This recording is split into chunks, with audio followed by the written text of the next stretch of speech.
So budgeting and accounting is good, but very cumbersome to many people. Laymen cannot just understand it. So before you know, it's the money finishes and then new things shows up and then you have to spend. The month has ended and the middle of the month you have finished the money and all that. So how do people keep simple accounting for their expenditure and income so that they can have financial balance and financial accounting for the month? Okay, so you see that question is from a place of laziness. All right. Oh, accounting is so confusing. Okay, they have books, Accounting for Dummies. Go and buy it. You will understand. But you know what? You don't even need any major accounting. What do you need? How much do you earn? 100,000 naira. Write it down. How much do I need? Transportation to work. How many days of the week, of a month, do I go to work? 22 days. How much is transportation to work and back? Calculate it. This is my transport cost.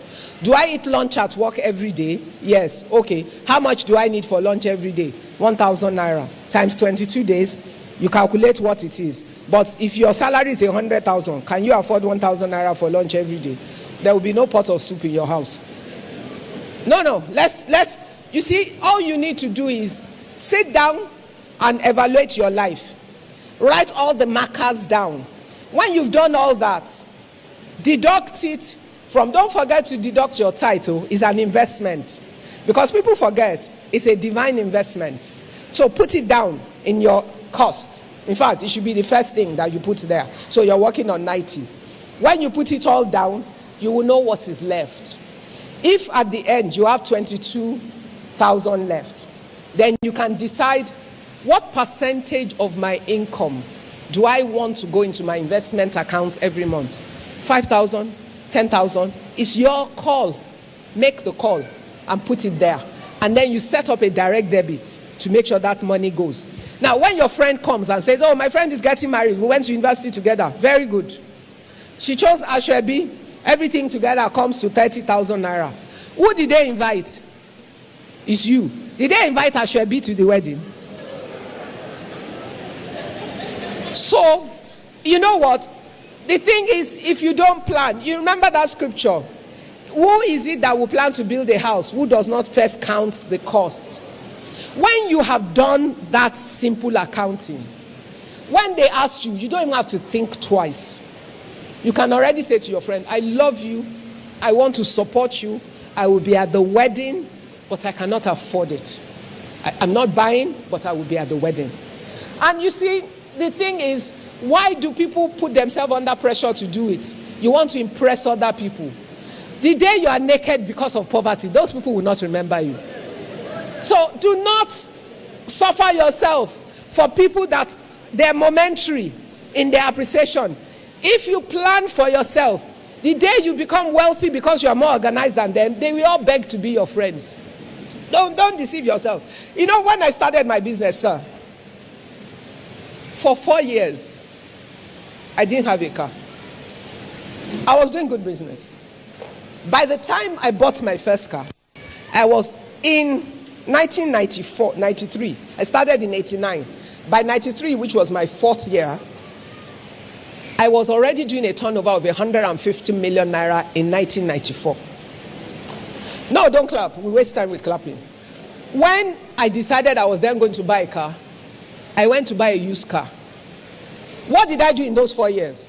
I will go to meeting in banks and everything. What will I do? Charter a taxi. How much am I paying? It's per hour. The hours I'm using the taxi is what I pay for. When I'm not using it, if the car breaks down on the road, whose problem is it? I do not have a budget for mechanic, for driver and all of that. I have budget for ride per hour. I've sectionalized my cost to the last minute. When I will buy a car, I could afford a brand new car.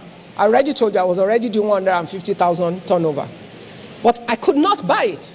Even though I could afford it in cash, I really could not afford it. Why could I not afford it? I was in a manufacturing business that required machinery. It was the time and the season when girls like me, this was a young girl, nobody was going to borrow me money. I was a young business. Nigerian banks were not serving my age group then. It was only multinational and big companies they were serving. So I knew that. So I could only grow in my business organically. which meant I had to retain all my resources in my business. So when I was going to buy a car, instead of, I was not trying to impress anybody. I bought a used car. Shebi is to move from point A. What is a car? A tool. To move from point A to point B. That's all. A taxi did the same for me. Meanwhile, in those 4 years when I was doing that, I was buying machines. When I bought the used car, I used most of the money to also buy machines, in fact, I almost gave my father a heart attack. Because at a point, I was so distressed with the fact that I had opportunities I couldn't take because I didn't have the machineries to do it. And then one of my clients saw me one day, saw I was miserable. But the man liked me because he had 3 daughters. And he kept thinking, you're a girl, I like the way your dynamic energy, that I want my daughters to be like you. So I became his first child. So he saw me and said, why, you're not yourself today? I said, I'm miserable because, no matter how hard I work, I cannot achieve my targets because I don't have the right equipment. I have jobs I can't take. So the man said, follow me. I went to his office and he said to me, okay, how much do you need? I needed ₦1 million in 1993. The man said to me, is there a finance house that will stand for you? I said yes. Why did I say yes? Every time I needed to do a job that I couldn't afford, I went to a finance house to take a 30 days or 90 days money, used it for the project, returned their money, paid their very expensive interest, and did the job, took my profit. And I kept doing that, so I had a good track record with them. Your yesterday will speak in your tomorrow. Just remember that. So do the right thing always. So when that man asked me that, you see, your preparation will get in the way of your future if you're not prepared for it. I said yes. So I went to that finance house and said to them, I have this offer. The man wants to give you this 1 million as a deposit. You will issue him a BA, but you will give it to me. You will charge me the interest and capital every 90 days. I will return part of the capital and part of the interest to you. You pay him his own interest on the money, and they had a management fee on it. I was desperate, so I took it. I set them up together. They sorted it out. I got the 1 million. I went around Nigeria, looked for factories that were closing down in furniture manufacturing. I bought their used machines, refurbished, took them into my factory, moved us to a bigger factory, and then I went after big jobs. Because now I had capacity to look for bigger jobs. As God will favor me, he helped me to get this major job. By the time I finished that job, it was 15 months on that loan. But it was the time that finance houses crashed in Nigeria. Interest rates were between 42% and 70%. Yes, I don't know if anybody remembers. Yes, it was that season. It was crazy. But every 90 days, I was paying and I was working like crazy. When I finished that job, when they paid me the balance, I went to them in the finance house. Please, how much do I need to pay off this money? Trust me, 15 months after, I still had 942,000 naira to pay. Yes, because of interest rates. I took all the money they paid me, went to them, paid off the loan, had no money but owned a factory with machines.